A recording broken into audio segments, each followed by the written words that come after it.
Well, good morning, y'all. Uncle Frank here. Uh, Decided today I haven't pissed anybody off in a while, and I won't sleep well tonight unless I fucking piss somebody off today. So I decided, why the hell not? And there's a few sure ways that you'll piss somebody off in the world. There's an old saying that amongst friends you don't talk about money, politics, or religion. Well, I decided today that we need to have a little redneck discussion on religion.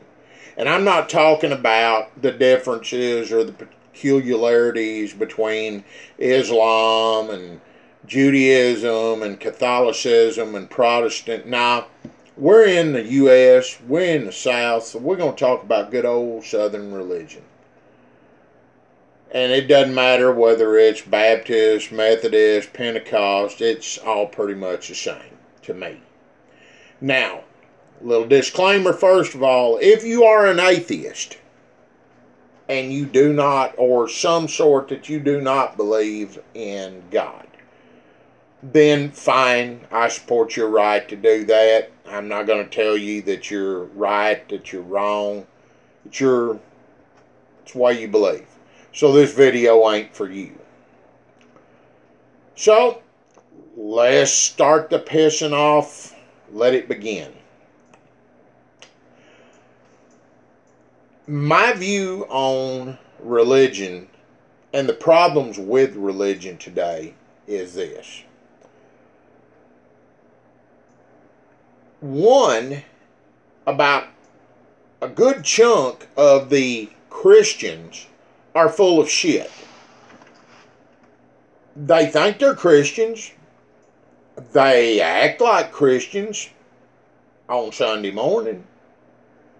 They act like Christians when they're around the preacher and the deacons and the other members of the church. But they're just as quick to look at a woman or a man and make lewd comments. They're just as quick to glance at something pornographic and not look away and kind of smile. They're just as quick to drop the F-bomb as I am. Yet they want to stick their nose in there and act like they're better than those who don't pretend to be Christian. That's the first problem. The second one, and this is the biggest one, is Christians who cannot keep their fucking nose out of everybody's business and who want to push their beliefs on everyone and want to say something to you if you don't conform to their ideals. Now, I'll give you a couple of examples. If I say the word fuck on Facebook, or if I post or share something that's provocative or off-colored, much less vulgar, I'm going to hear from someone, and probably more than someone, well, that offends me when you say that word. Well, fuck, fuckity, fuck. It's my Facebook page. That really bothers me and offends my beliefs. Okay, well, don't read it. I may have to unfriend you and block you. Well, whoopee. If you unfriend me or block me, you ain't getting no fucking cherry because it's been done before. Go for it. I got hundreds of friends, so I'm not gonna be hurt by it. Go for it. Because it's my Facebook and I put on it what I want to, as long as it doesn't violate the law or threaten anyone. Now, But that's a problem we've got in the world today, is you've got Christians who they want the entire world to conform to their way of thinking. And if you don't, well, you're going to burn in hell. Well, guess what? The last time I checked the Bible, ain't but one individual that's going to decide that. Not you. You don't have that power. You don't have that authority. Let me quote another little bit from the Bible. Do not judge lest ye be judged. It's not your job to judge people.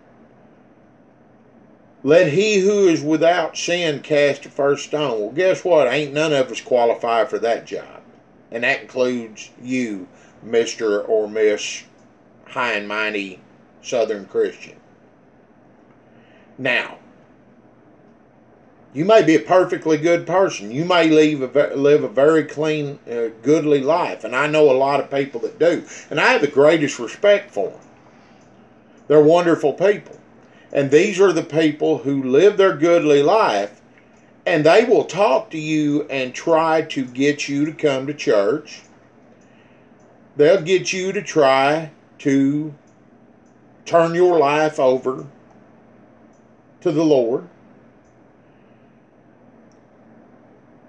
And hope that you do. And if you say no, then they very politely thank you for your time. They say, I'll pray for you, and they walk away and they leave you alone. And they may talk to you again, but they're always polite. They're not pushy. Because they realize that's the way they're supposed to be.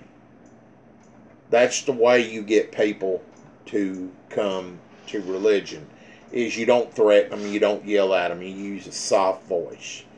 You use love, not anger. But you got these others that they gonna come to your door knowing that you work all week and that Saturday is your day to relax, but they gonna come on Saturday morning and they gonna aggravate the shit out of you for you to come to church or for your kids to come to church. And when you tell them, we don't want to come to church, my kids don't want to come to church, instead of saying, well, thank you for your time, have a great day, God bless you, and all that, they will set that one. Now, you know what's going to happen one day. You're all going to burn in hell if you don't. Okay, that's just exactly what I want to hear from you. That's really going to convince me to change my mind.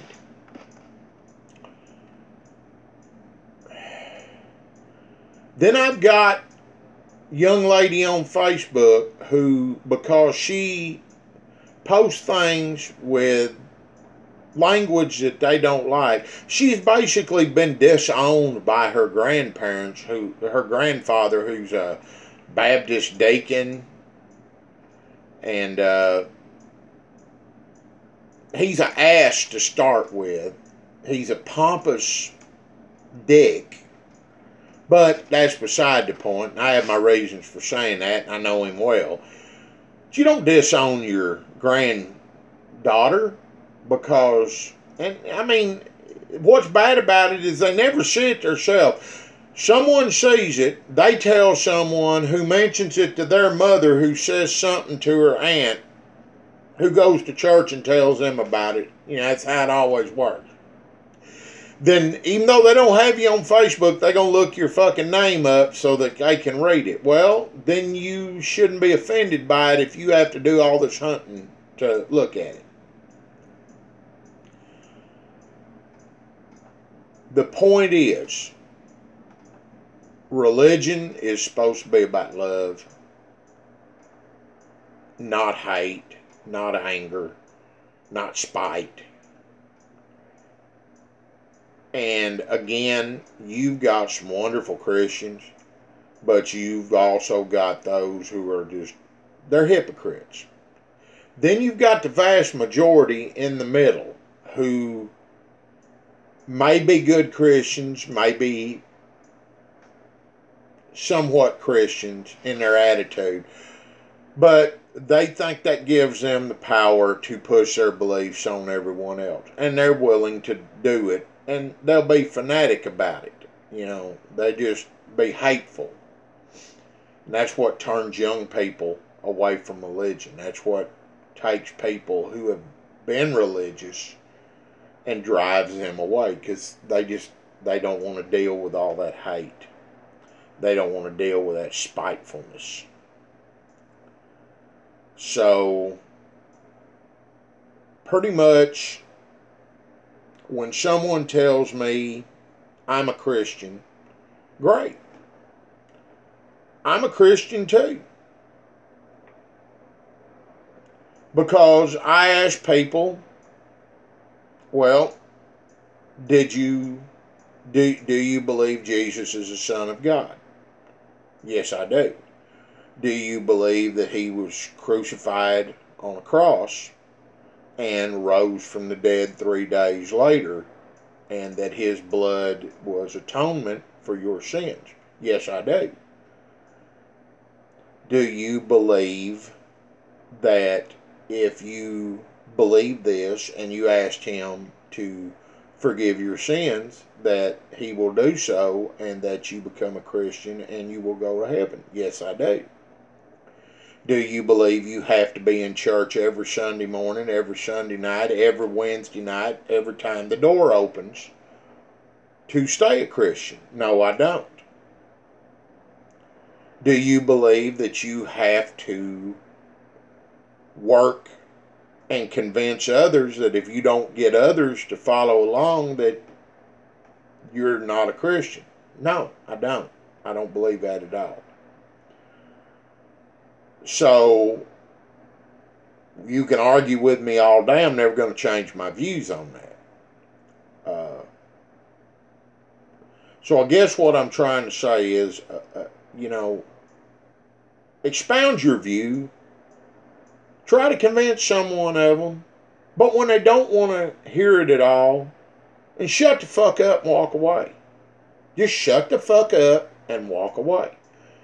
If they're nice enough to listen to you and they say, I've listened to you, but I don't believe it, and you're never going to change my mind, I really don't want to hear it no more. Thank you. Give them a thank you. Thank them for their time. Shut the fuck up and walk away.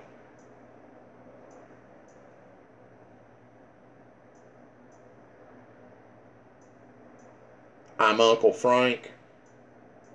That's the redneck truth. Y'all have a great day, and God bless.